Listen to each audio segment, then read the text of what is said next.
Ki, gue kan baru ngerintis usaha nih, mendingan pakai PT atau pakai CV ya? PT atau CV, milihnya harus bijak. Harus lihat dari dua sudut pandang. Yang pertama sudut pandang pajak, yang kedua sudut pandang hukum.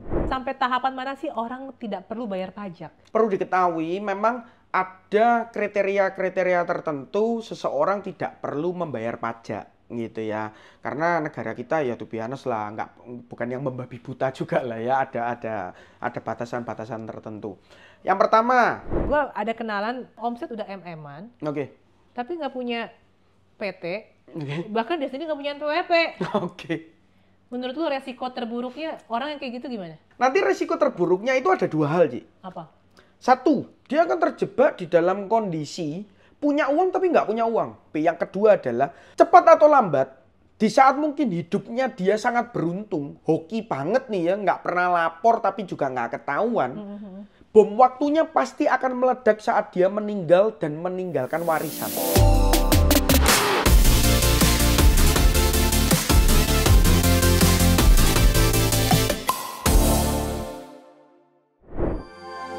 Video ini dipersembahkan oleh Lume Colors.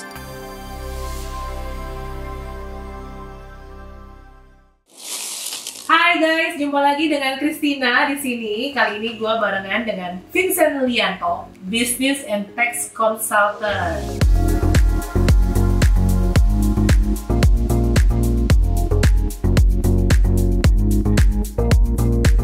Ten, gue pengen tahu deh, apa sih pengalaman hidup lu yang bikin lu yakin ujung-ujungnya tuh jadi ngurusin pajak gitu loh?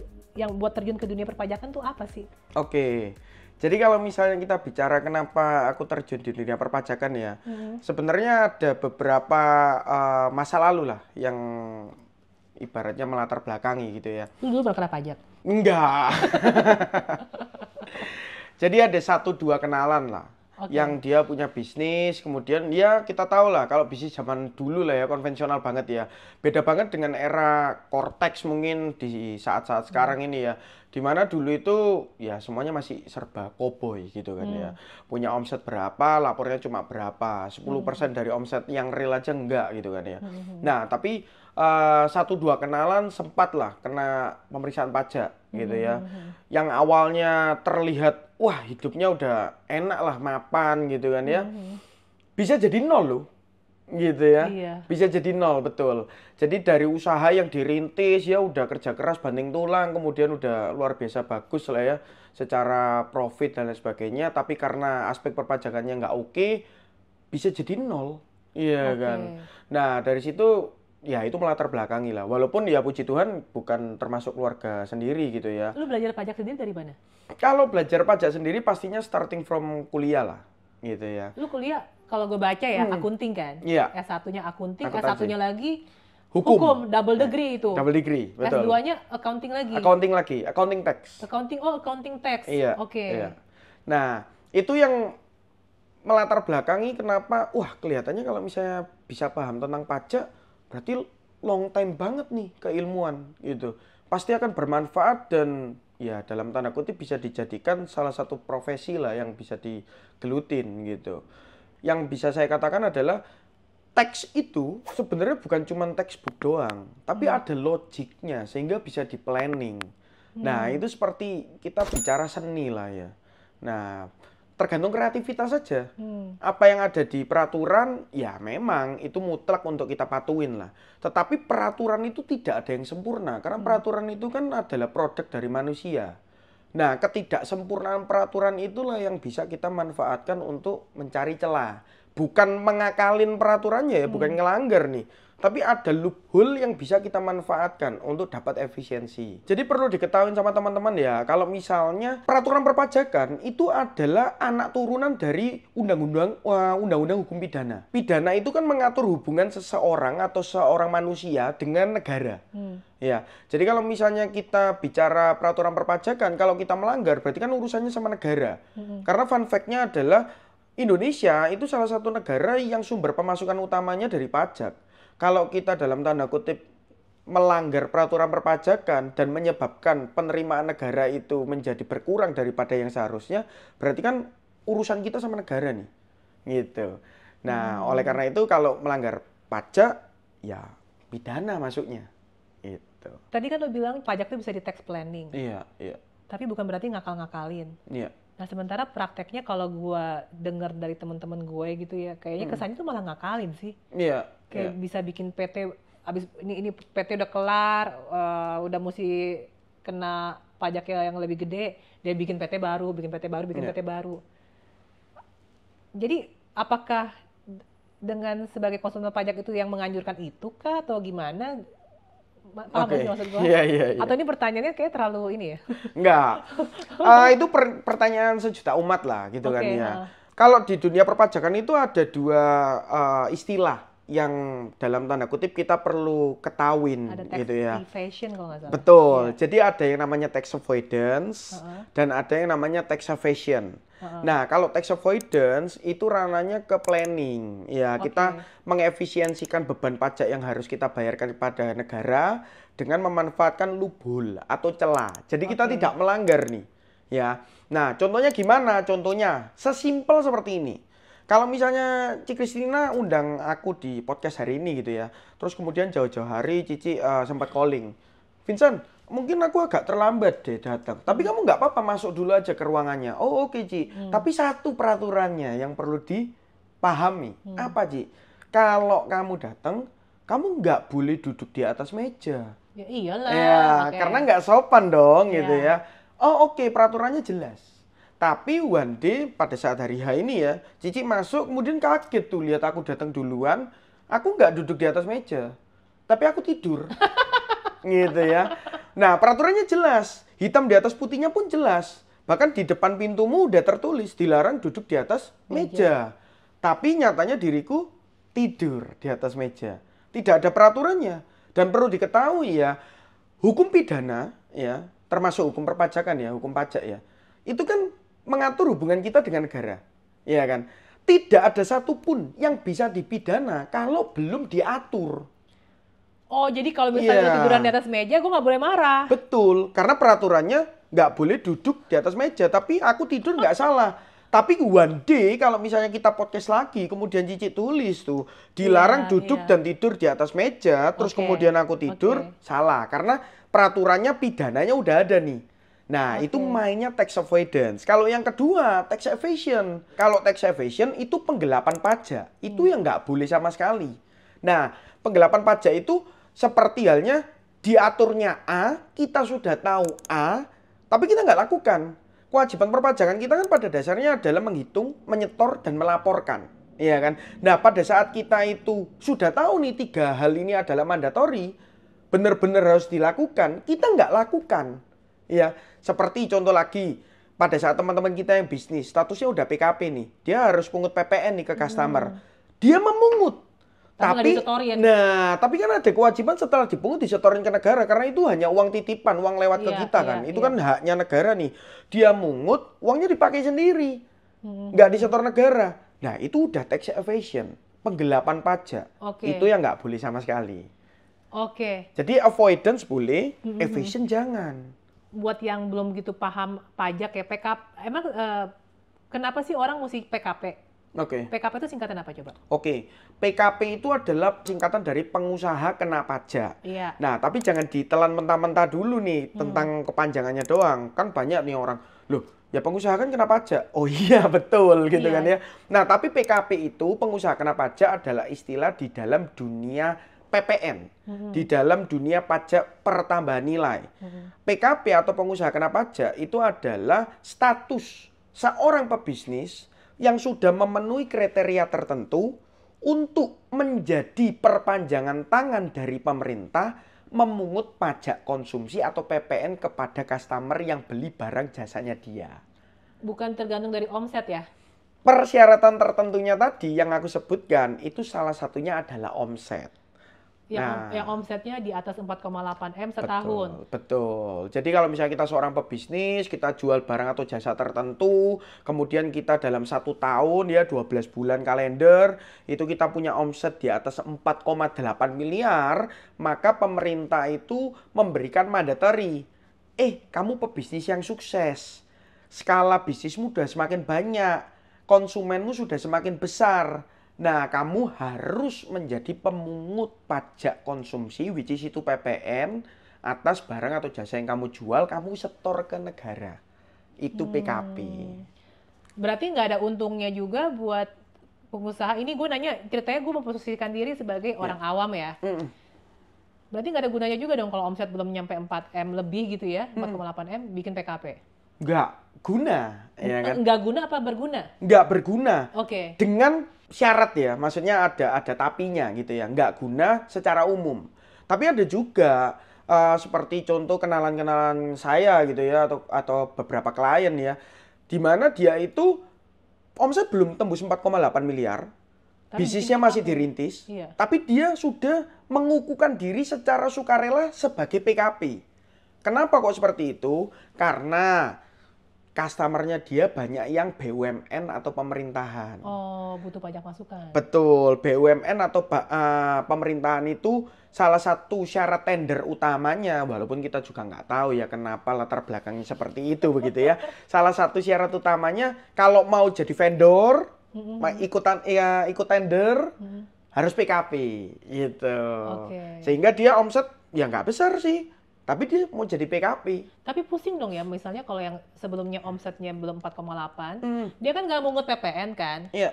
Terus begitu omsetnya udah 4,8, tahu-tahu dia mesti mungut PPN, di mana akhirnya otomatis harga dia kan jadi naik. Iya.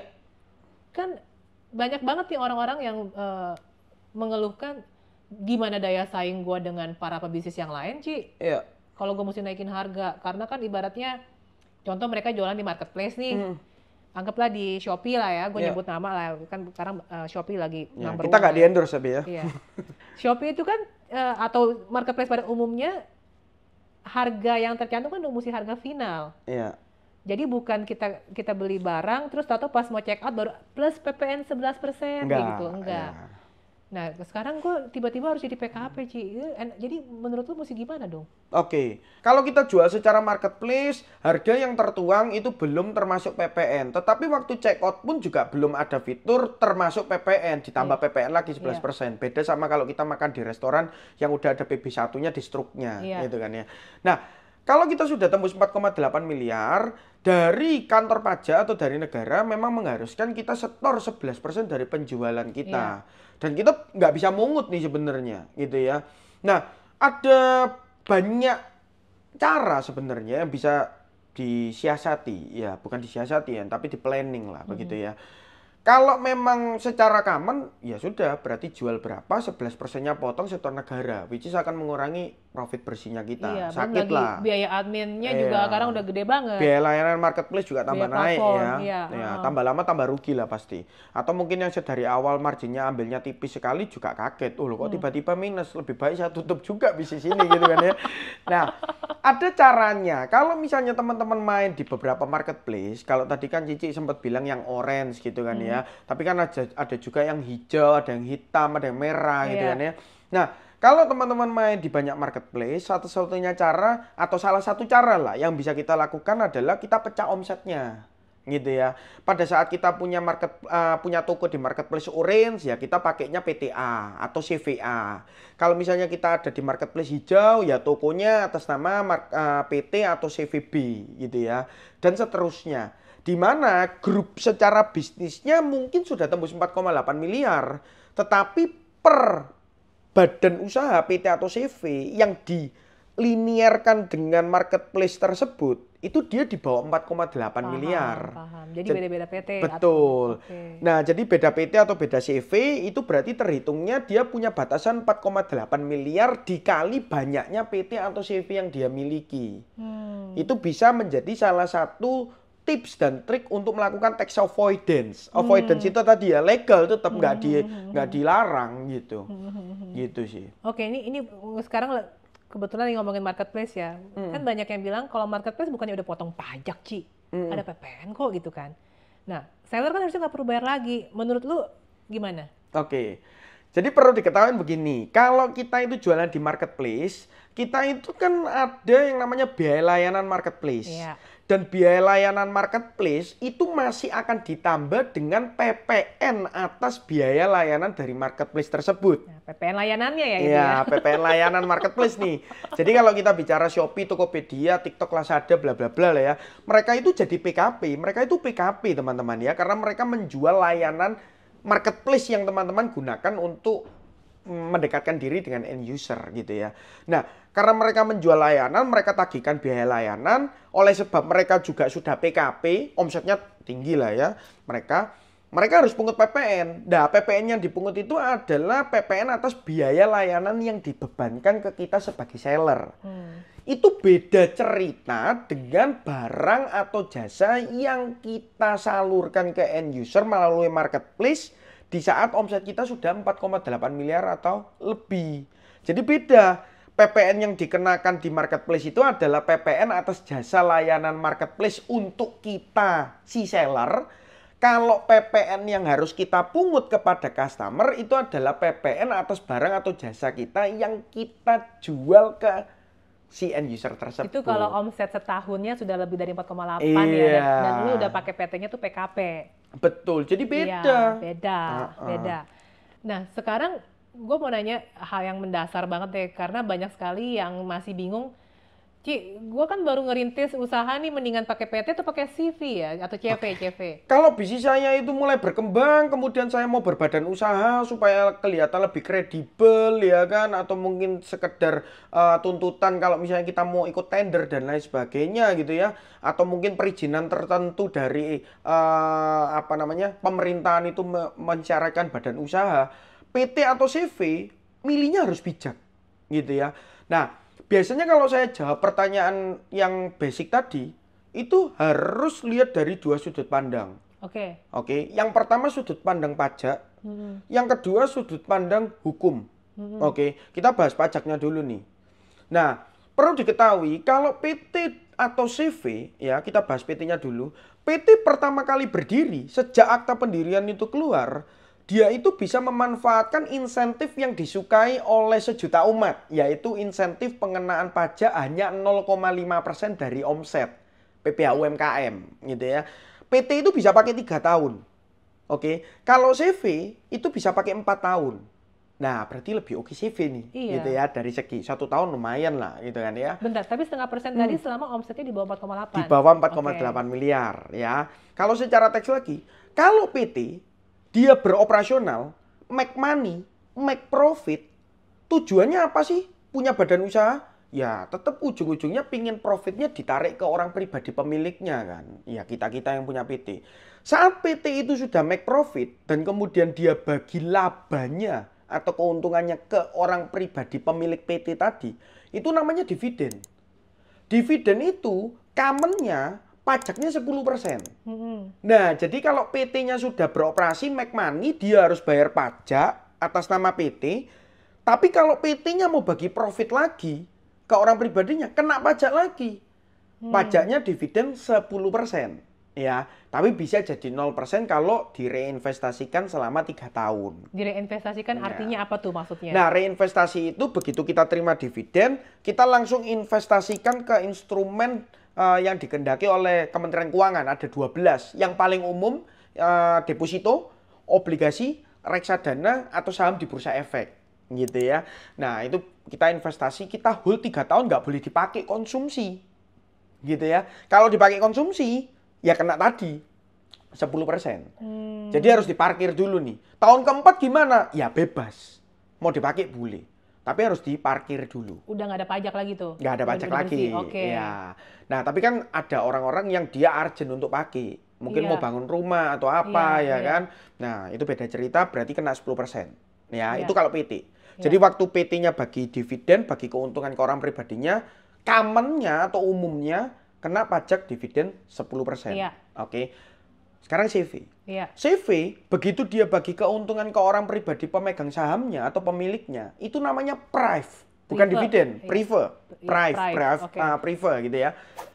Itu non objek pajak. Nah, lebih enak CV kan? Nah, CV lebih enak CV. Iya, lebih kerennya CV ya. Iya, CV. Nah, jadi kalau dari segi CV perpajakannya kelihatannya lebih untung. Iya. Ya kan? Tadi bisa pakai tarif 0,5% selama 4 tahun. Iya. Terus kemudian pembagian prive-nya atau prive-nya itu non objek pajak. Secara pajak lebih seksi CV. Mau ngambil duit juga suka-suka kan? Iya, betul. Iya kan? Iya. Mau diambil tiap minggu, 2 minggu sekali, 1 bulan sekali, 6 bulan sekali, terserah. Itu dari segi pajak. Oke, catat dulu, ya kan. Tapi jangan ambil keputusan dulu. Kita harus lihat perspektif yang kedua yang tadi aku sebut, hukum. Iya. Ya, perlu diketahui, PT, ya kan, itu kewajiban pemegang sahamnya hanya sebatas modal yang disetor. Jadi contoh nih, singkatnya atau simpelnya, amit-amit PT-nya itu pilot, ya, karena sengketa hutang piutang, tuntutan hukum, ganti rugi dan lain sebagainya. Intinya dia pilot, harus membayar sejumlah dana kepada pihak tertentu, ya kan, atas kewajibannya. Ya bayar hutang atau bayar ganti rugi, bla bla bla. Nah, tapi PT-nya nggak sanggup udah nih, duitnya udah habis. Nah, kalau PT nggak sanggup bayar, pilot sekalipun, ya udah pilot aja. Aset pribadi pemegang sahamnya aman, nggak bisa diganggu gugat. Oke, tapi kalau CV, seandainya ada sengketa hutang piutang, tuntutan ganti rugi dan sebagainya yang mengharuskan CV ini membayar tapi uangnya nggak cukup, aset pribadi pemegang sahamnya itu bisa kena sita, khususnya yang sekutu aktif. Ya. Sekutu aktif itu apa? Sekutu aktif itu adalah pihak atau pemegang saham yang dia terlibat di operasional. Jadi pada saat pendirian CV itu harus memilih siapa sekutu aktif, siapa sekutu pasif. Kalau di PT itu istilahnya seperti siapa direktur, siapa komisaris. Direktur ini sekutu aktif, komisaris ini sekutu pasif. Nah, sekutu aktifnya atau si direkturnya itu dia bisa hancur lebur, kena sita kalau sampai CV-nya amit-amit pilot. Kalau gitu, kalau misalnya katakan ada sebuah PT ngutang nih sama PT gue, misalnya ngutang se-M lah, terus dia bangkrut, menyatakan pilot, terus gue nggak dapet duit juga dong? Yes. Betul. Nah, tapi kita lihat ada banyak jenis hutang, ya. Ada banyak jenis hutang di istilah hukum gitu ya. Ada hutang yang pakai jaminan. Kalau punya jaminan berarti saat lawan transaksi kita atau yang berhutang kepada kita dia sampai pilot, kita punya hak eksekusi prioritas. Ya. Nah, tapi yang amsyong lagi, kalau misalnya kita itu hutangin dalam bentuk barang. Misal kita suppliernya dia, kita kasih barang, barangnya udah kejual, tapi tagihan kita belum dibayar. Begitu tagihan kita belum dibayar, dia pilot nih. Kita nggak punya jaminan dong. Nah, itu yang bahaya. Ya sudah, berarti habislah sudah ceritanya. Ya, itu yang perlu teman-teman perhatikan. That's why ngutangin orang atau punya customer yang kita kasih tempo pun kita juga harus bijak lah. Itu udah ranahnya di manajemen risiko dan manajemen keuangan, gitu ya. Nah, tapi kembali lagi. Sekarang pertanyaannya kan tetap gantung. Lebih baik PT atau CV, betul kan? Tadi kan udah dijelaskan pajak kali lebar kali tinggi dari segi pajak sama hukum, gitu kan ya. Nah, lebih oke mana tetepan PT atau CV? Jawabannya setelah kita menyimpulkan adalah tergantung. Tergantung bisnisnya apa, ya. Tergantung skala bisnisnya sebesar apa dan sebagainya. Aku kasih contoh sederhana.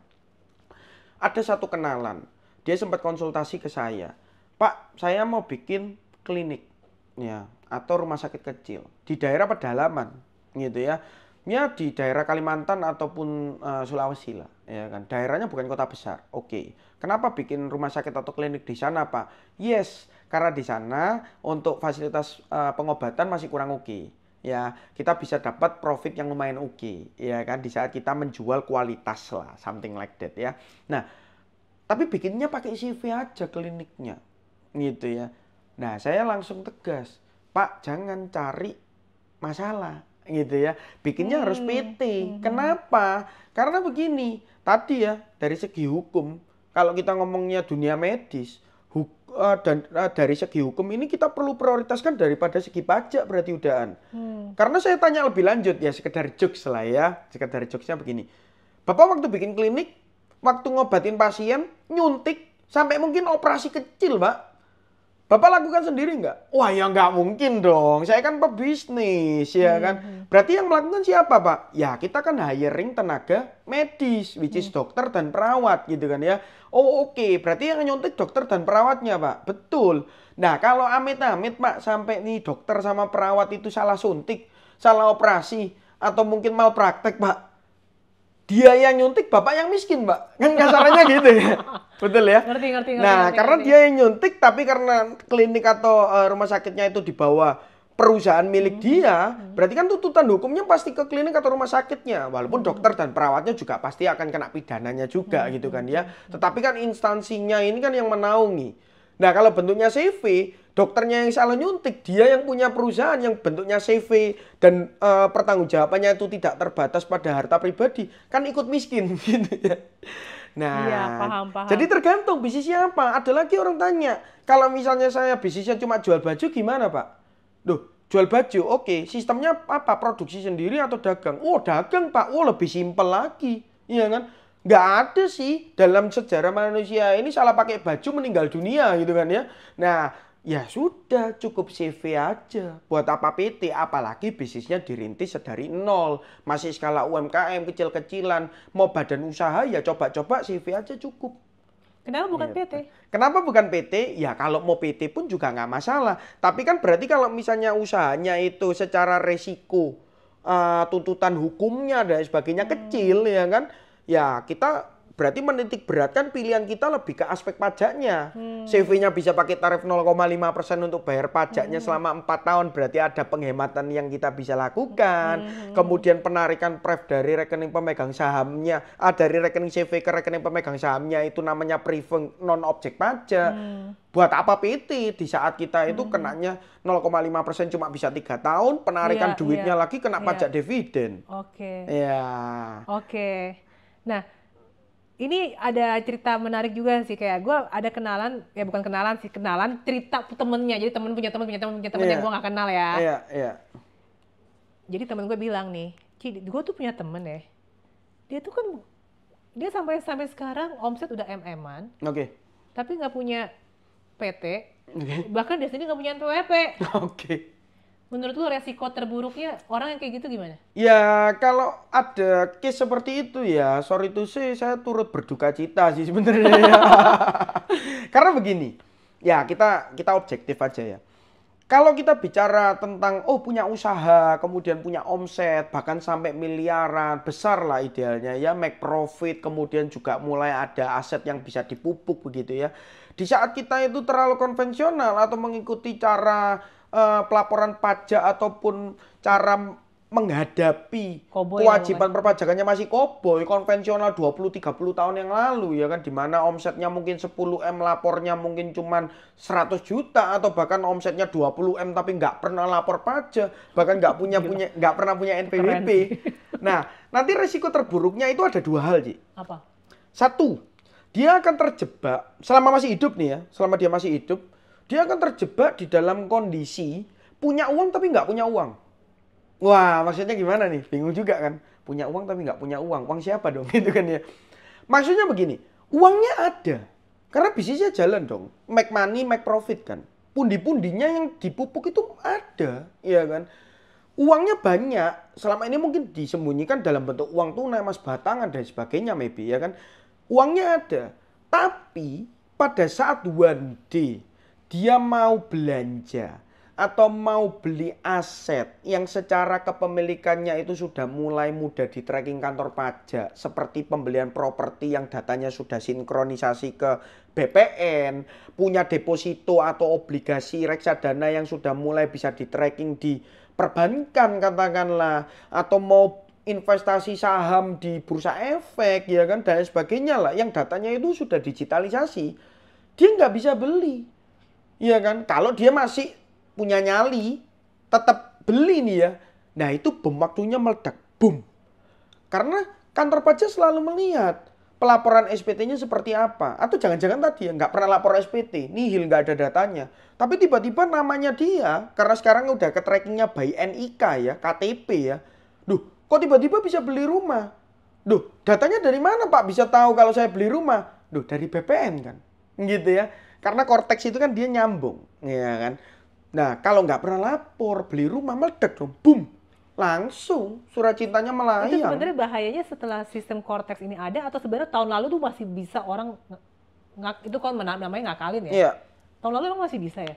Oke, kalau di era Cortex pastinya akan lebih mudah di tracking pastinya ya, karena semuanya sudah something like integrasi API ya. Tapi to be honest, baik itu tahun lalu atau kalau aku boleh bilang sedari tahun 2017, sebenarnya itu kita udah sama kondisinya. Orang kantor pajak itu sudah bisa tracking data-datanya kita, apalagi pada saat kita eksekusi beli aset yang secara sistem itu terintegrasi dan atau mungkin bisa diakses. Karena begini, kenapa 2017?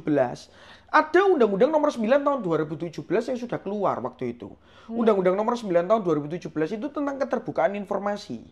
Nah, kalau misalnya kita hobinya mungkin nonton film-film box office atau Hollywood ya, dulu kan kita lihatnya James Bond dan sebagainya, katakanlah ya, naruh uang di Swiss itu aman gitu kan ya. Sedari tahun 2017 itu sebenarnya udah nggak aman. Karena Undang-Undang Nomor 9 tahun 2017 itu undang-undang tentang keterbukaan informasi, hasil implementasi kesepakatan multilateral Indonesia dengan banyak negara lainnya untuk saling bertukar informasi warga negaranya. Swiss pun termasuk di situ loh. Jadi naruh uang di Swiss per 2017 itu udah nggak aman. Jadi kita jangan terlalu banyak lihat film gitu ya. Nah, dari 2017 sampai 2024, bahkan dimulainya Cortex sekarang tambah parah, itu semua pergerakan kita udah mulai kelihatan. Iya kan, baik di dalam negeri maupun di luar negeri. Jadi kalau misalnya kondisinya punya omset, punya bisnis, nggak pernah lapor, nggak pernah bayar pajak, yang ngeri lah main koboi. Hati-hati. Kondisinya akan, yang tadi pertama kita belum bahas, yang kedua ya. Yang pertama, punya uang tapi terkesan nggak punya uang. Karena punya uangnya mau beli, was-was. Ada nggak nih duit gua di SPT? Yang kedua adalah, cepat atau lambat, di saat mungkin hidupnya dia sangat beruntung, hoki banget nih ya, nggak pernah lapor tapi juga nggak ketahuan. Bom waktunya pasti akan meledak saat dia meninggal dan meninggalkan warisan. Karena begini, yang diwariskan itu apa sih? Yang diwariskan dia tadi, kalau dia nyembunyiin ya uang tunai mas batangan yang disembunyi-sembunyiin ya. Nah, tapi one day kan pasti diwariskan ke anak. Waktu anaknya itu dia terima tuh warisan, ada kalanya anak itu punya kebutuhan untuk melikuidasi itu aset dalam bentuk emas batangan, katakanlah untuk beli rumah, biaya nikah, biaya apa ya kan. Dijual. Nah, dijual kan. Iya, nah, warisannya. Perlu diketahui warisan itu non objek pajak pada dasarnya. Sebenarnya ya, tapi selama pemberi warisnya sudah mengungkapkan di SPT-nya dia sebelumnya. Oke. Nah, kalau nggak pernah lapor, anaknya terima warisan, itu nggak bisa dianggap sebagai non objek pajak. Berarti dia akan terkesan sebagai penerimaan penghasilan bukan waris. Maka anaknya lah yang akan dikejar dan dieksekusi oleh kantor pajak. Ketahuannya dari mana anaknya dapat warisan? Ya banyak hal. Tadi contoh, mas batangannya dilikuidkan kemudian beli rumah. Datanya ke tracking di BPN. Orang kantor pajak lihat SPT anak. Perasaan lu nggak punya duit segitu deh. Oh iya pak, saya kan dapat warisan dari orang tua saya. Perasaan orang tua lu nggak pernah lapor pajak deh. Ya sudah, berarti warisanmu itu objek pajak, kena pajak potensial untuk orang pribadi 5-35% dari jumlah warisannya. Hancur, boom. Sampai tahapan mana sih orang tidak perlu bayar pajak? Oke, menarik. Yes. Nah, perlu diketahui memang ada kriteria-kriteria tertentu seseorang tidak perlu membayar pajak. Gitu ya, karena negara kita ya to be honest lah, bukan yang membabi buta juga lah ya, ada batasan-batasan tertentu. Yang pertama, kalau misalnya kita itu sebagai karyawan, ya kan, karyawan dengan penghasilan di bawah 4,5 juta per bulan atau 54 juta per tahun, itu tidak ada pembayaran pajak yang perlu dilakukan. Ini konteksnya bayar ya. Nah, kemudian yang kedua, kita pengusaha masih perorangan, omsetnya kita di bawah 500 juta setahun. Ya.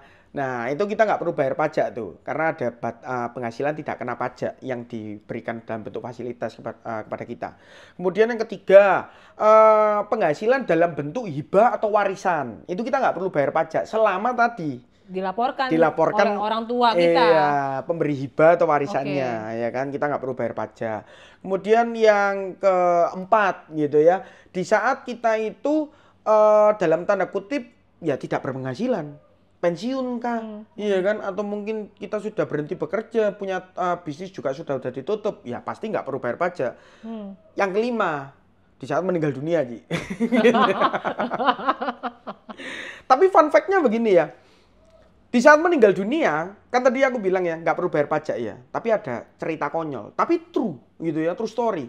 Meninggal itu tidak serta-merta menghilangkan utang pajak kita kepada negara. Ya, di saat kita punya bisnis, kita punya tunggakan pajak yang masih harus dibayar, atau mungkin kita habis kena pemeriksaan, kena surat cinta, SP2DK, ada outstanding nilai pokok dan denda pajak yang masih harus dibayar, belum sempat bayar, amit-amit berpulang, itu akan turun ke ahli waris. Karena secara hukum warisnya ya, hukum perdata waris di Indonesia pun itu juga tidak salah. Karena yang diwariskan kepada ahli waris itu bukan cuma aset loh, Ji, tetapi juga hutang, ya. Ada beberapa case di luar sana, orang-orang yang sempat konsultasi ke saya juga cukup kasihan ya. Mereka itu konsultasinya gini, Pak, saya didatengin kantor pajak beberapa bulan setelah ayah saya berpulang. Loh, kenapa? Iya, ada pokok dan bunga pajak yang masih outstanding yang harus dibayarkan oleh ahli warisnya, kata otoritas pajaknya, Pak, atau petugas pajaknya.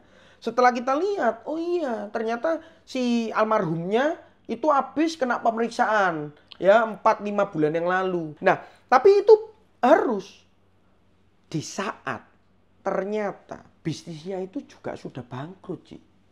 Jadi si almarhumnya ini berpulang dengan meninggalkan hanya utang pajak tanpa ada aset. Nah, itu kan pusing jadinya, iya kan? Tapi ada solusinya tetap, ya. Secara hukum di Indonesia, kita sebagai ahli waris itu kita bisa melakukan pengajuan tolak waris ke pengadilan, ya. Jadi pada saat ada orang tua kita ya, dia meninggalkan hanya hutang, bukan hanya hutang pajak ya, tapi hutang mungkin hutang dagang atau apa gitu ya, tetapi asetnya nggak ada nih ya, kita bisa mengajukan tolak waris. Di saat itulah kita bisa terbebas dari kewajiban. Tetapi perlu diketahui, di saat yang ditinggalkan itu ada kewajiban atau utang, tetapi juga ada asetnya. Kita nggak mau bayar utangnya, kita ajukan tolak waris, asetnya juga harus ditolak loh. Nggak boleh kita terima. Iyalah, fair. Ya. Iya. Tetapi hukumnya memang seperti itu. Jadi nggak semua masalah itu selalu buntu, selalu ada solusi lah intinya.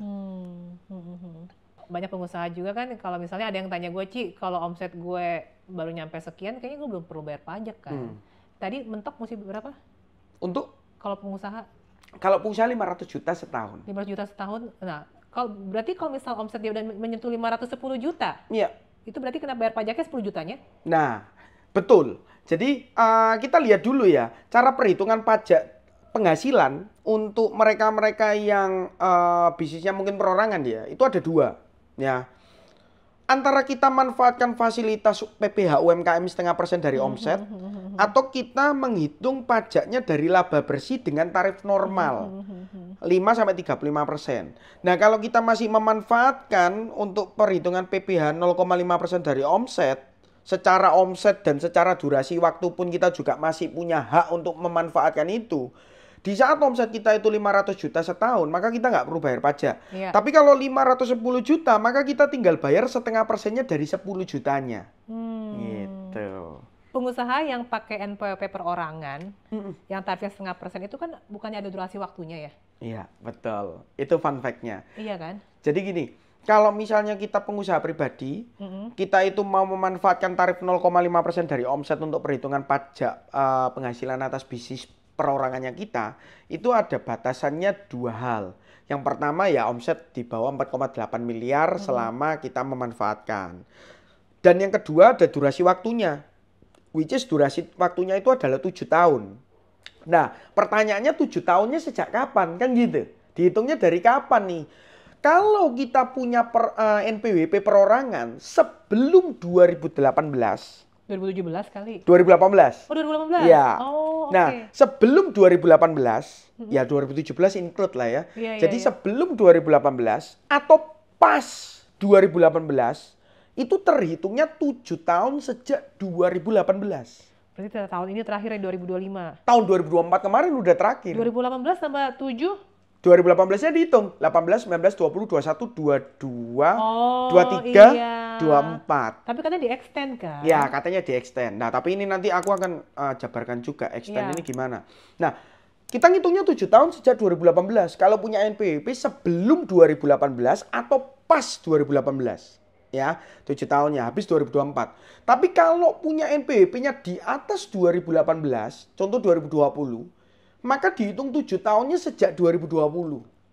Oke, kalau Oke. begitu the big question-nya Iya. yang sekarang masih pakai NPWP perorangan dan masih menikmati 0,5% dari penghasilan, Iya.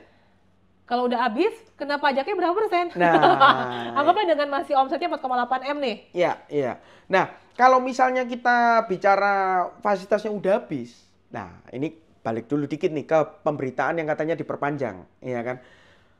Pemerintah itu mengatakan bahwa fasilitasnya diperpanjang 1 tahun. Iya kan? Yang sudah habis 2024 katanya diberikan relaksasi diperpanjang 1 tahun selama tahun 2025. Tapi, sorry to say, ini mungkin juga masukan buat pemangku kepentingan atau kebijakan ya. Itu cuma konferensi pers. Bahkan di website Kementerian Keuangan hanya berupa postingan Instagram, sorry to say. Ya, bukan bermaksud mengkritik. Tapi hitam di atas putihnya mana? Takutnya kita di-prank nih. Iya, nggak ada peraturan pelaksananya atau PMK-nya atau bahkan surat edaran Direktorat Jenderal Pajaknya aja nggak ada. Jadi tuh biasa, sorry to say buat teman-teman sekalian yang berharap gitu ya untuk menggunakan, ya kalau saran saya lebih baik jangan berharap, segera lakukan langkah antisipasinya. Ya opo. Pertanyaan ya opo, ya apa gitu ya. Kalau selama ini pakainya itu NPWP-nya masih perorangan, segeralah switching ke badan usaha. Ya, karena tadi kita udah sempat bahas di awal video ya kan, bahwasannya kalau kita mulai punya badan usaha, kalau CV itu bisa manfaatkan tarif 0,5%-nya lagi, ya kan, untuk ngelanjutin dari orang pribadi selama 4 tahun sejak CV-nya berdiri. Kalau PT 3 tahun. Mau PT atau CV?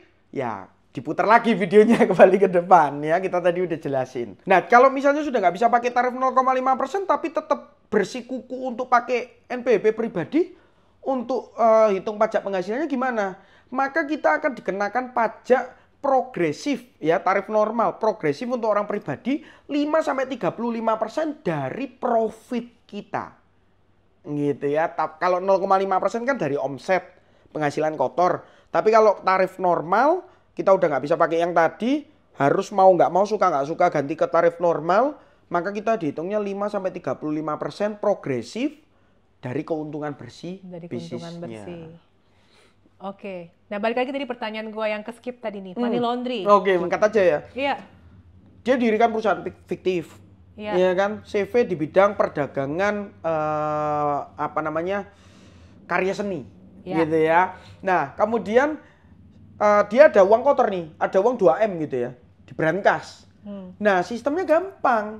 Tinggal dia bikin satu lukisan ya kan, itu bukan hasil karya yang luar biasa, tapi hanya sekedar lukisan nggak jelas gitu ya. Terus kemudian dia melaporkannya seolah-olah lukisan itu dibeli oleh anonim lah, ya kan. Tinggal nanti uangnya 2M itu dia setor ke rekening dari perusahaan fiktifnya tersebut. Jadi setor tunai aja. Nah, dia laporkannya sebagai hasil dari penjualan lukisan. Dia lengkapi dengan bukti dokumentasi serah terima lukisannya, ada foto lukisannya, ya kan. Pembelinya kan pasti ditanya, pembelinya siapa? Enggak, karena dia bukan PKP. Iya kan, kalau dia PKP atau pemungut PPN, maka dia idealnya berkewajiban untuk mencantumkan identitas pembeli ke faktur pajak yang dia rilis. Tapi kalau dia bukan PKP, tidak ada kewajiban untuk memungut PPN dan menerbitkan faktur pajak, berarti dia tidak ada kewajiban untuk mendeklar siapa pembelinya. Oh gitu. Dia jaga tuh perusahaan fiktifnya di bawah 4,8 miliar omsetnya. Dan dia cuma bayar pajak 0,5%. Bayar pajak 0,5%. Uangnya masuk kemudian jadi uang bersih. That's why jangan Jangan kaget kalau banyak restoran ya kelihatannya kok sepi, makanannya nggak enak, pelayanannya buruk, kok nggak tutup-tutup ya mungkin ya, saya nggak Iya, sebut iya, merek iya, lah ya. iya, heeh. Atau mungkin ada orang jualan-jualan barang seperti contoh jualan karpet ya. Ini Iya. tapi bukan mendiskreditkan pengusaha yang jualan barang serupa ya. Iya. Ini contoh aja, jualan karpet tapi begitu kita masuk kita ada kebutuhan untuk karpet rumah kita atau tempat usaha kita gitu ya. Kita tanya, ini ada nggak barang? Oh ini nggak ada. Ini ada nggak? Oh nggak ada. Ini nggak ada juga. Loh ini kan ada displaynya. Iya Pak, display only. Dia jadinya nggak ada niatan untuk jualan kepada customer real. Tapi secara operasional bisnisnya dia ada injek uang tunai muter ke rekening perusahaannya itu seolah-olah ada orang yang beli cash. Tapi putaran barangnya nggak ada. Dia bikin stok kartu stok fiktif. Ya, jangan kaget kalau ada yang seperti itu. Tapi kita nggak sebut siapa kan gitu. Ini juga terkait, emang kalau misalnya kita sampai salah isi laporan pajak gitu ya, resikonya tuh apa sih maksud gue? Orang kayaknya kalau udah sampai kena panggil, kan lu yang mesti bisa membuktikan diri lu itu nggak bersalah. Jadi bukan si orang, bukan dirjen apa bagian kantor pajaknya yang ini loh, lu salahnya di sini. Ya. Resiko dari salah isi laporan pajak tuh apa sih? Oke. Nah, pada dasarnya di Indonesia itu kan sistem pelaporan pajaknya kan adalah self-assessment. Ya, self-assessment itu artinya apa? Kita itu menghitung sendiri, menyetor sendiri, melapor sendiri. Iya kan? Tetapi pada saat kita melakukan pelaporan, otoritas pajak itu memiliki kewenangan dan hak untuk menilai, ya kan, dan membandingkan berdasarkan bukti-bukti pendukung apakah yang kita laporkan itu sudah tepat atau tidak sesuai dengan kondisi kita yang sebenarnya. Iya. Nah, pada saat kita lapor SPT katakanlah kita declare omset 3M, tapi nyatanya mungkin kita punya omset itu 8M, iya kan?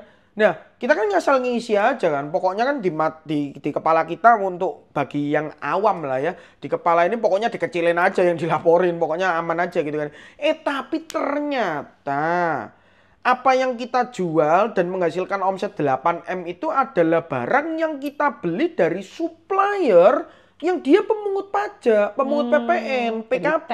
Iya. Dia mengeluarkan faktur pajak, identitas kita tercantum dan terbaca bahwa pembelian kita 5,5 bahkan sampai 6M. Nah, otoritas pajak kan memiliki hak dan wewenang untuk melakukan atau bertindak penasaran. Duh, dirimu lapor omset 3M 1 tahun. Tapi dalam 1 tahun pembelianmu bisa 5,5 sampai 6M. Iya. Nah, kemudian ditanya, kok bisa? Kan gitu. Nah, kita bilang lah dengan segala macam kungfu warga negara plus 62 gitu kan ya. Nah, kita bilangnya, oh itu masih stok Pak. Pembeliannya banyak, tapi stoknya ada Pak. Nggak kejual. Yang kejual ya cuma 3M itu. Nah, ya kantor pajak kan juga bukan orang yang asal tanya. Mereka kan juga punya knowledge seorang auditor gitu kan ya. Mereka kan tanya nih, oh ya sudah, berarti jadi stok. Oh iya Pak, percaya sama saya gitu ya. Ya sudah, yuk ke gudang. Kan nggak bisa, lo barangnya kan nggak ada udah ke customer. Iya. Dan itu bener langsung kena denda ya? Nah, kalau kena denda atau tidak ya pastinya kalau dari otoritas pajak akan menghitung. Mereka akan memproyeksikan kira-kira omset real kita berapa. Dan kalau misalnya kita nggak setuju pun kita juga kasih bukti pendukung. Intinya adalah semuanya dikalkulasi mendekati kondisi real yang benar-benar terjadi dan berdasarkan assessment dari kantor pajak. Kewajiban kita nanti adalah membuktikan atau mungkin kalau misalnya kita punya sanggahan dan lain-lain ya pokoknya evidence-nya atau buktinya mana gitu kan ya. Dari situ kan ketahuan tuh, oh berarti selisih akhirnya hasil temuannya berapa. Potensialnya pajaknya berapa ya berdasarkan tarif yang berlaku ditambah denda bunga. Oke. Gitu. Oke, berarti ini terkait stigma ya. Berarti stigmanya adalah sebenarnya udah cukup menjawab tapi kita summarize lagi. Stigma, orang malas bikin badan usaha karena nanti ujung-ujungnya jadi ribet, terus kena pajak lah mahal. Faktanya gimana menurut lo? Faktanya tidak juga. Ya, karena pembentukan badan usaha itu pun juga bisa dijadikan salah satu variabel kita dalam melakukan tax planning. Contohnya tadi, kalau misalnya kita bisnisnya masih perseorangan, kemudian selama ini bayar pajak 0,5%, durasi waktu 7 tahunnya sudah habis, apa yang bisa kita lakukan? Sebenarnya paling efisien ya bikin badan usaha baru. Oke. Karena dia bisa pakai 0,5%, riset 3 atau 4 tahun, tergantung itu PT atau CV kan. Contoh seorang dokter. Dokter ini dia, kalau dokter kan mata pencariannya kan dia handling klien, bukan klien, pasien gitu ya. Nah, pilihannya kan dua biasanya. Dia berpraktek ke rumah sakit atau klinik yang sudah existing, atau dia buka praktek pribadi. Nah, contoh kita yang akan kita bahas adalah dia membuka klinik pribadinya dia. Nah, kalau dia punya klinik pribadi, kemudian pundi-pundi biaya pengobatannya itu masuk ke rekening pribadi, seorang dokter itu pengenaan pajaknya dia nggak bisa pakai tarif 0,5% untuk NPWP pribadinya, karena dia termasuk salah satu profesi yang dikecualikan bisa pakai tarif 0,5%. Oh gitu? Yes. Nah, dia harus pakai 5-35% dari profitnya dia. Ya. Nah, kalau dia melekat ke NPWP pribadi. Tapi beda cerita kalau dia bikin badan usaha bentuknya PT. Karena tadi kita udah bahas, PT dengan orang pribadinya itu terpisah. Nah, kalau omsetnya masuk ke PT-nya dulu, itu PT-nya boleh pakai 0,5% selama 3 tahun, selama pula omsetnya di bawah 4,8 miliar. Nah, kita hitung-hitungan kasar aja, kalau omsetnya 1 miliar ya kan, kalau misalnya kita pakai PT atau orang pribadi, wah jauh sekali. Jauh sekali, selisihnya itu bisa 30%-an sendiri. Untuk berapa besar pajak yang kita bayarkan berdasarkan omset ya. Luar biasa. Jadi bikin badan usaha sometimes itu membuat kita lebih efisien. Nah, kalau gitu sekarang, itu kan kalau dokter dikecualikan. Iya. Kalau sekarang kan lagi banyak influencer yang bayarannya gede-gede. Iya. Berarti mereka sebenarnya kalau nggak bikin PT, atau mungkin nggak bikin manajemen PT yang PT manajemen lah ya. Iya, manajemen fee atau agency fee atau segala macam. Kena pajaknya pajak penghasilan dong ya? Betul, 5-35% progresif. Karena seorang aktris ya, kan maksudnya kategori aktris gitu ya, atau peraga atau apa, itu nggak boleh pakai 0,5% untuk perorangan sebenarnya. Mereka harus idealnya punya badan usaha. Itu kan kalau aktris. Kalau influencer sekarang disebutnya aktris. Termasuk dikecualikan juga. Iya, something like that. Oh, something like that. Jadi profesi apa aja yang dikecualikan itu banyak ya? Ada beberapa ya, contohnya yang umum ya seperti notaris, pengacara, dokter, akuntan, ya konsultan. Oh, terus berarti kalau kayak fotografer, freelance nggak apa-apa, web designer nggak apa-apa. Ya, it's okay Mas. Jadi bikin PT, NPWP ya? Iya, perorangan, it's okay. Oke. Nah, ini sekarang banyak yang bilang juga kalau pajak itu cuma bikin bisnis rugi. Itu kayaknya stigma yang bukan stigma, emang bener ya? Enggak deh. Ya, kita kalau bicara pajak ya, pajak membuat rugi sebenarnya kan kita bisa tax planning, ya kan. Nah, perlu diketahui yang perlu jadi mindset kita adalah begini. Pembayaran pajak kepada negara itu kan sebenarnya selain sesuatu yang mandatory atau sifatnya memaksa berdasarkan undang-undang begitu ya, ada benefit yang secara tidak langsung memang kita terima. Nggak ada sih benefit secara langsungnya, tapi secara tidak langsung. Apa? Perlu diketahui kan Indonesia itu kan penerimaan negaranya itu kan 85% lebih kan dari pajak. Dan pajak itu kan digunakan untuk menyelenggarakan kepentingan atau kesejahteraan sosial. Dimana kalau misalnya ada kesejahteraan sosial tercapai, ya kan, pembangunan infrastruktur dan sebagainya. Infrastruktur kan kita juga pakai, ya kan, pembangunan sosial pun kita juga merasakan kalau misalnya ada masyarakat yang ekonominya bisa survive, itu kan juga customer kita, ujung-ujungnya mereka bisa beli gitu kan ya. Kemudian contoh waktu kita kena COVID-19 dulu juga yang namanya vaksin itu kan kita dikasih gratis ya. At least secara tidak langsung kita rasakan. Tetapi yang perlu kita ketahui dan kita pegang teguh adalah bayarlah apa yang seharusnya dibayar, simpanlah apa yang seharusnya disimpan. Kan gitu. Iya kan? Jadi tax planning itu selalu kalau nggak perlu bayar, kenapa bayar? Kalau harus bayar, bayarlah yang efisien. Jadi ya kembali lagi, bayar pajak ya kita harus lakukan memang. Kita berbisnis, kita make money ya kan. Dan kita tinggal di Indonesia ya. Beda cerita kalau bisnis kita itu terpusat mungkin dikatakanlah tax haven country. Layaknya Dubai, ya kan, Panama. Virgin Dubai Island. 0% ya? Iya, dia Dubai 0%. Pindah ke Dubai. Iya. Buka travel ya mungkin.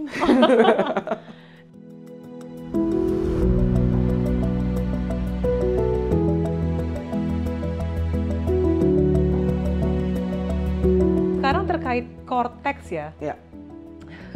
Jujur sebenarnya di awal tahun ini gue banyak dengar ada beberapa perusahaan, maksud gue kayak ada teman gue yang kerja, jadi teman gue karyawan, dia bilang ya nih gara-gara Cortex nih banyak yang lagi di layoff tuh di PHK. Ya. Nah, dari sisi pandang lu, kenapa sih kok kayak banyak pengusaha malah kebat-kebitnya tuh tahun ini dengan adanya Cortex? Cortex itu kalau kita bahas secara Cortexnya dulu ya. Cortex itu kan kalau diklaim oleh pemerintah, itu kan adalah sistem pajak ultra canggih. Wah, keren juga kan. Nah, di mana pada dasarnya Cortex itu seperti integrasi API. Jadi Cortexnya itu di tengah, kemudian dari instansi-instansi pemerintah non-pemerintah, perbankan non-perbankan itu di sekitarnya. Jadi mereka itu ditarik datanya. Ya kan, terpusat di Cortex ini. Data kepemilikan properti dari BPN ketarik di Cortex, data kepemilikan rekening deposito dan instrumen investasi dari perbankan ketarik di Cortex. Bahkan kartu kredit juga. Kartu kredit juga ya. Terus kemudian semua investasi kita di bursa efek ketahuan di Cortex, kepemilikan reksadana KSEI ya dan lain Pinjol sebagainya. juga ke data nggak? Pinjol kalau dia terdaftar dan diawasi oleh OJK, masuk. Wah, gila. Karena masuk slick checking. Ya. Iya kan, masuk juga. Nah, jadinya ya ujung-ujungnya Cortex itu memudahkan otoritas pajak untuk melakukan pengecekan banyak variabel untuk melihat kewajaran pelaporan pajak kita. Nah, bedanya tahun 5 tahun lalu emang apa? Nah, bedanya adalah contoh. Kalau kantor pajak zaman dulu, dia mau lihat kepemilikan aset kita di perbankan. Itu kan dia memang ada peraturan ya, di mana kalau misalnya ada saldo di atas 1 miliar milik nasabah tertentu di perbankan, perbankannya wajib untuk setor datanya ke kantor pajak. Tapi sistemnya penyetorannya pun juga perbankannya yang action dulu nih, setor nih, baru nanti diperiksa, kan gitu. Nah, itu dulu. Jadi pajak itu, kantor pajak itu bisa udahan minta sebenarnya. Tapi dulu itu tiap bulan wajib setor. Nah, betul, minta lah ya tiap bulan ya, pokoknya saldo akhirnya bla bla bla lah ya. Nah, terus kemudian kan kitanya tinggal sinkronisasi pada dasarnya. Pelaporan SPT itu kan ungkap aset per 31 Desember sekiranya harus matching dengan data saldo per 31 Desember kita di perbankan. Oke, jadi banyak pengusaha yang sebelum 31 Desember mengalokasikan dananya ke tempat lain. Iya, oke. Ditarik tunai lah ya. Iya. Nah, iya. Nah, tapi kalau kalau ini udah nggak bisa. Nggak bisa. Kalau Cortex sekarang itu perlu diketahui. Sekarang kantor pajak sudah bisa real time lihat data saldo kita. Mereka tinggal ketik NIK kita, itu keluar semua. Data perbankannya apa, data di BPN berapa properti yang dimiliki, kepemilikan saham di bursa efeknya berapa dan sebagainya. Bahkan kalau misalnya teman-teman sekalian ada yang mulai bisa akses Cortex, login nih ya, masuk ke Cortex NPWP pribadinya, itu ada menu. Di salah satu menunya itu adalah data perbankan saya. Waktu diklik itu keluar semua loh rekening yang kita miliki. Baik itu rekening yang masih aktif maupun yang sudah ditutup. Karena selama data perbankan, data milik kita itu masih disimpan oleh perbankan yang datanya itu terintegrasi ke Cortex, itu data kita pasti masih ada walaupun rekeningnya itu sudah ditutup. Dan undang-undang perbankan kan mengharuskan minimal kan 10 tahun data kita itu di keep. Kalau kita tutup rekeningnya tahun lalu ya tetap ada sampai mungkin 9 tahun ke depan tetap ada di Cortex dan itu ketahuan. Nah, itu yang jadi momok. Nah, sebenarnya kenapa orang harus takut atau siapa yang takut? Ya orang-orang yang pelaporan pajaknya belum clear, Ci. Gitu. Sekarang kita mulai masuk ke sesi contekan. Oke. Sekarang gini lah, biar orang tuh nggak bingung ya, gue mesti ngurusin apa aja sih. Kita langsung aja study case. Yeah. Solusi praktis untuk pengusaha online atau offline, atau pokoknya pengusaha lah dari omset 50 juta per bulan sampai 1 M per bulan. Oke, jadi misalnya lu adalah seorang pengusaha online, baru mulai jualan dan omsetnya masih 50 juta per bulan. Apa yang bakal lu siapin dulu dari sisi pajak biar usaha lo tetap aman? Oke, ini kesannya berarti kalau 50 juta per bulan masih dalam tahap merintis lah ya. 600 juta per tahun berarti ya? Ya, 600 juta per tahun ya masih merintis lah. Tapi ya so far so good lah. Kalau Dan ini bisa omset ya, bukan profit ya? Betul, omset. Nah, kita lihat dulu.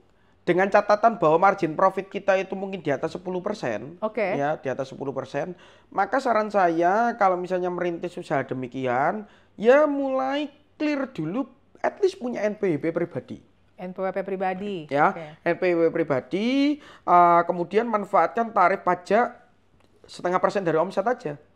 Oke. Untuk orang pribadinya gitu ya. Oke. Nah, bayar pajaknya 0,5% dari omset itu menguntungkan sekali insentif ini kalau punya margin profit di atas 10%. Ya, tapi kalau punya margin profit katakanlah mungkin di bawah 5% bahkan. Misalnya jualan handphone. Nah, Iya, jualan pulsa bahkan. ya, sembako mungkin. sembako, iya. Nah, paling oke itu sebenarnya nggak usah orang pribadi, langsung bikin CV. Langsung bikin CV pakai cara perhitungan pajaknya langsung dari tarif normal, which is 22% dari laba bersih. Karena laba bersihnya tipis sekali. Iya. Langsung iya. 22% dari laba bersih aja. Iya. Daripada 0,5% dari omset. Oke, Ya. paham. Nah, jadi ada dua. Pokoknya kalau misalnya di atas 10% margin profit dan memang belum punya NPWP, bikin NPWP, lapor usahanya perorangan aja, 0,5% dari omset. Tapi kalau margin profitnya di bawah 5% bahkan ya, atau less than it ya kan, atau 1% ke bawah, seperti sembako, jual handphone dan sebagainya, langsung bikin badan usaha, hitung pajaknya tarif normal 22% dari laba bersih aja. Itu paling menguntungkan. Apalagi kalau omsetnya di bawah 4,8 miliar, which is tadi kan 600 juta setahun kan. Iya. Nah, tarifnya 22% dari laba bersih itu masih di korting atau di diskon 50%. Jadi kenanya cuma 11% dari laba bersih. Iya. Itu tertuang di Undang-Undang Pajak Penghasilan pasal 31E. Itu yang kalau yang si CV itu ya? Iya. Jadi CV kalau masih omset lebih bawah 4,8 kenanya cuma 11% dari laba bersih. dari laba bersih. Laba bersih ya? Iya. Jadi udah potong operasional, Iya. potong gaji lu mungkin, Betul. dan segala macam dan lain-lain. Oke, nah sekarang kalau gitu lanjutannya tadi kan 50 juta per bulan. Ya. Terus ceritanya lu udah naik jadi 300 juta per bulan. Oke. 300 juta per bulan berarti 1 tahun 3,6 miliar gitu kan ya. Iya. Nah, masih kurang lebih sama gitu kan ya. Kalau omsetnya masih di bawah 4,8 miliar, kembali lagi opsinya. Punya margin profit ya berapa nih? Ya oke, berarti yang opsi pertama yang margin profitnya di atas 10%, lu akan ngapain dulu nih? Nah, tetap orang pribadi. Ya Masih kan? pribadi. Jalan aja go ahead. Ya kan Oke. masih di bawah 4,8 miliar. Karena masih 3,6 ya? Tadi Yes. berapa? 300 juta? Ya benar 3,6 ya? Betul. Oke. Yang opsi yang kedua, ya kalau margin profitnya di bawah 5% atau bahkan 1%, 2% ke bawah lah. Pokoknya Iya, tipis banget ya. Ya tetap badan usaha. Kenakan 11% dari Oke. laba bersih. Nah kalau gitu, kalau omsetnya udah 500 juta per bulan atau Oke. 6M setahun, Yes. apa saja yang harus jadi fokus dari sisi pajaknya? Oke, fokusnya adalah kalau kita itu punya barang atau jasa yang dijual kepada customer akhir, barang atau jasanya itu tidak punya unique selling point khusus, kemudian banyak komplementernya, bisa diganti dengan mudah dengan cara beli ke toko sebelah katakanlah. Banyak pesaing lah. Ya, banyak pesaing lah ya, dan tidak punya keunikan tersendiri lah, gitu ya. Intinya barang common ya. Ya ibaratnya kalau kita naikin PPN malah harga kita jadi tidak Nah. makin susah bersaing lah. Betul, berarti kan omsetnya di atas 4,8 tuh 6M setahun kan kalau Iya. 500 juta per bulan. Iya. Kalau misalnya diplotting dalam satu NPWP, entah itu NPWP perorangan atau badan usaha, maka kita wajib untuk PKP dan memungut PPN kepada customer kan, which is 11% dari nilai Iya. barang atau jasanya. Iya. Cara yang harus difokuskan adalah kalau kita belum mampu untuk memberikan unique selling point, ya kan, kepada customer. Kenapa kok unique selling point? Sekedar singkat cerita. Kenapa kok unique selling point? Karena kalau punya unique selling point, orang kasih harga berapa dia tetap beli. Iya. Bener kan? Nah, tapi kalau nggak punya, ya, dan nggak mampu untuk cepet punya, Iya. tax planningnya adalah pecah omsetnya ke 2 NPWP minimal. Kalau 6M setahun. NPWP istri atau suami boleh? Nah, kalau NPWP istri atau suami, idealnya nanti NPWP suami dan istri ini, orangnya, suami istrinya, idealnya punya perjanjian pisah harta. Perjanjian pisah harta bisa dilakukan setelah menikah? Bisa. bisa ya. Oke. Jadi pecah ke 2 NPWP, entah 2 badan usaha which is bentuknya CV-CV dengan domisili CV1 itu di lokasi A, CV2 di lokasi B gitu kan ya. Atau mungkin pecah NPWP kalau misalnya sudah punya anak dengan 17 tahun plus usianya, ya boleh pecah satu orang tuanya, satu anaknya maybe, ya Oke. kan. Nah sekarang kalau omsetnya udah 1 M per bulan, Ya. mesti ngapain? Oke, kalau omsetnya 1 M per bulan ya, kemudian mungkin dia sudah punya omset 12 miliar setahun gitu ya. Nah, caranya itu ada 2. Yang pertama tadi, cara sebelumnya masih bisa dipakai. Mau pecah-pecah ke badan usaha boleh. Ya kan, mau pecah-pecah ke badan usaha boleh, berbagai NPWP lah ya. Selama gimmicknya jelas ya, operasionalnya harus dipisah, kemudian stok barangnya mungkin dipisah, ya domisili usahanya dipisah, arus uangnya atau kasnya juga dipisah. Intinya pecah, bener-bener pecah. Oke. Nah, atau yang kedua, mulai bikin struktur kepemilikan grup bisnis. Ya, dengan ada PT induk di atasnya yang memiliki ada beberapa anak perusahaan di bawahnya sesuai dengan kebutuhan. Dari situ ada efisiensinya juga. Kita bisa punya perusahaan khusus untuk manufakturnya sendiri, perusahaan untuk distribusinya sendiri, Coba lo dan jelasin dulu deh. sebagainya. Mungkin orang bingung perusahaan manufaktur itu maksudnya apa? Oke, Yang beli ke pabrik. Ya, perusahaan manufaktur yang dia bikin bajunya deh, bikin benang jadi baju. Terus kemudian ada lagi perusahaan distribusinya, yaitu perusahaan yang dia membeli baju dari perusahaan yang manufaktur tadi untuk dijual ke seller, ke end user, dan sebagainya. Wah, ini dibongkar semua ya. Waduh. Oke, kayaknya udah cukup kali ya. Tapi menurut lu di setiap level omset yang tadi kita bahas ya, kesalahan yang paling sering dilakukan pengusaha apa sih? Kan lu nanganin klien udah banyak kan? Ya. Biasanya kesalahan umumnya apa sih? Jangan-jangan mereka juga melakukan itu gitu loh, yang Iya. ternyata salah. Kesalahan umumnya yang pertama yang paling banyak diriku lihat ya, adalah ketidakpunyaan laporan keuangan yang proper. Ya, laporan keuangan itu bisa dibilang dasar kita melakukan tax planning harus seperti apa, karena angka itu berbicara. Ya, kalau kita nggak punya laporan keuangan, jangankan tax planning, untuk manajemen cash flow internal perusahaan aja kita juga susah survive-nya. Jadi laporan keuangan itu harus memiliki beberapa indikator, salah satunya sesuai dengan standar akuntansi berterima umum. That's why untuk akuntansi itu ada jurusan kuliah khususnya. Ya kan, laporan keuangan yang proper. At least kita punya laporan posisi keuangan, laba rugi, dan perubahan modal. Kalau bisa dilengkapi dengan arus kas. Ya, itu biasanya banyak orang yang nggak punya, ya kan? Sehingga Mungkin kita karena berpikir omset mereka masih kecil. Yes, betul. Tapi perlu diketahui yang namanya standar akuntansi keuangan pun juga ada 2 jenis yang besar ya. Ada standar akuntansi untuk korporasi yang dia dalam tanda kutip memang banyak kriterianya yang harus dipenuhin. Ada juga standar akuntansi yang sederhana, yaitu SAK etap. Standar akuntansi entitas tanpa akuntabilitas publik. Which is itu adalah standar yang minim. Jadi cupu-cupuan aja bisa bikin gitu ya. Nah itu ada. Jadi at least sesuai lah dengan SAK etap tadi. Atau mungkin kita kalau misalnya nggak mau belajar dari nol, atau kita nggak bisa susun formatnya dari awal, sudah banyak software akuntansi yang dia memang disusun atau dibuat berdasarkan standar akuntansi. Tinggal kita latihan internal. Nah, kita menyisihkan sedikit cost untuk kita langganan software akuntansi tertentu yang memang itu akan mencerminkan kondisi bisnis kita sesungguhnya. Nah, sekarang menurut lu, nih biar orang tuh nggak berkecil hati ya, kan ini kan bisa ada orang nanya gue kan kadang nanya, emang lu nggak ada konsultan pajak ya?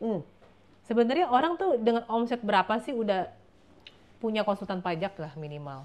Oke, kalau orang kan ada juga orang yang minder kan, omset gue kayaknya belum nyampe gope, belum nyampe 500 juta, masa gue udah pakai konsultan pajak? Konsultan pajak emang mau ngurusin pajak gue kecil begitu, kayak gitu loh.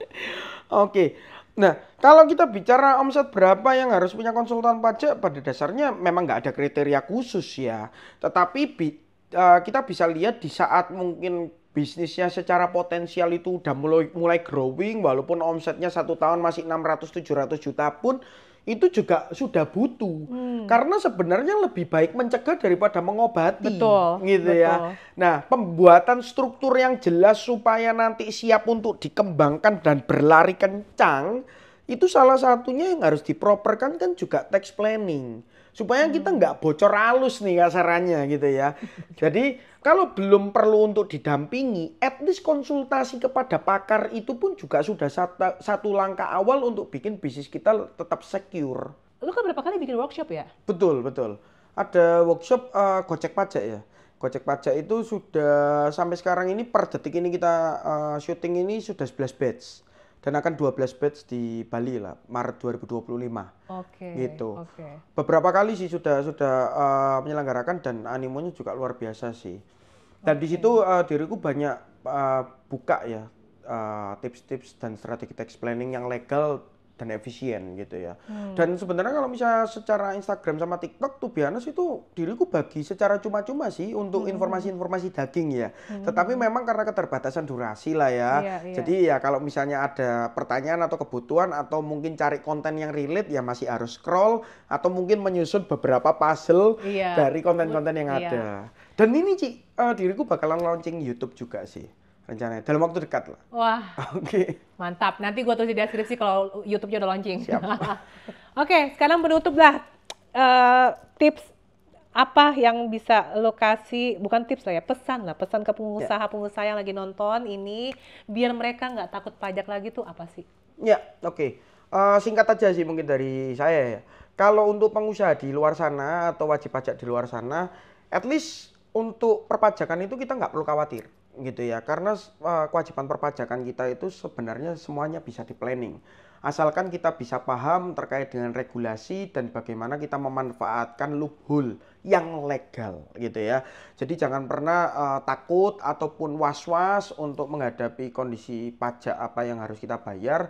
Kita tinggal planningkan, belajar sebanyak mungkin, yang penting taat, nggak ngelanggar. Kalau mau di planning itu sah-sah saja sih, go ahead. Oke. Biar lu nggak pada asam lambung ya, lu boleh nggak sih kasih contoh case yang secara legal berhasil lu efisiensikan, aturan dia bayar pajaknya berapa yang karena dia nggak ngerti, setelah konsultasi sama lu dia bayar pajaknya sebenarnya berapa secara legal ya? Iya, secara legal. Contoh. Oke. Dari berapa M, atau jadi berapa ratus juta, atau mungkin dari ratusan juta jadi cuma puluhan juta gitu. Iya.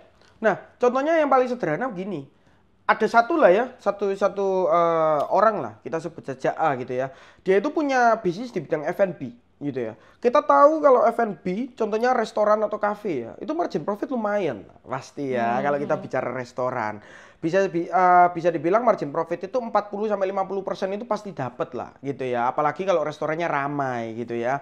Nah, singkat cerita dia punya badan usaha, sudah aware bikin badan usaha, bentuknya CV, tapi karena dia punya 4-5 outlet waktu itu, dia nggak aware kalau pelaporan untuk setiap outlet itu sebenarnya bisa dipecah loh gitu kan ya, karena kan domisilinya beda-beda.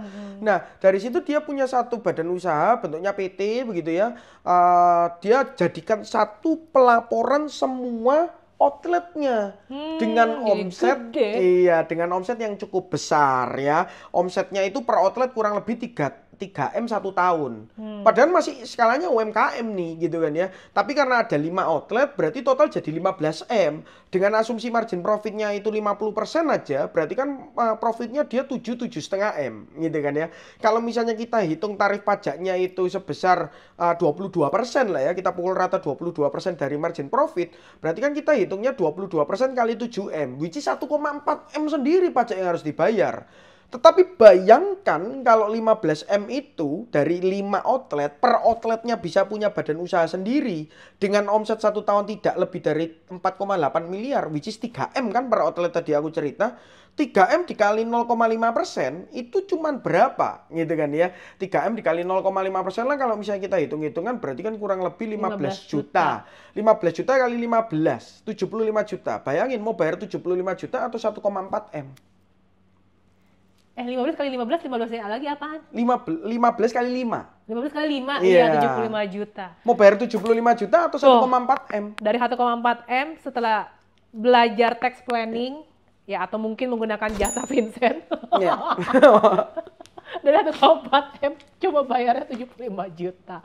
Oke Zen, thank you banget Thank untuk you. waktunya. Oke, Thank you so luar much, ya. biasa banget. Dan semoga membantu ya guys. Jangan lupa juga follow juga akun Instagramnya Vincent di Vincent Lianto. Vincent Lianto. TikToknya juga sama ya? Sama. Oke guys, bye semua. Tidaklah masalah berapa kali kita gagal. Tidak penting berapa kali kita hampir berhasil. Kecewa karena gagal itu masih jauh lebih baik daripada menyesal tanpa melakukan sesuatu. Yang perlu kita lakukan hanyalah belajar dari kegagalan itu dan dari orang-orang di sekitar Anda, dan yakin kalau kita pun bisa bangkit. Janganlah takut dengan kegagalan, karena jalan menuju kesuksesan adalah dengan selalu mencoba setidaknya 1 kali lagi. Dan ketika kita mencapainya, semua yang tidak tahu kisahmu hanya bisa berkata betapa beruntungnya Anda.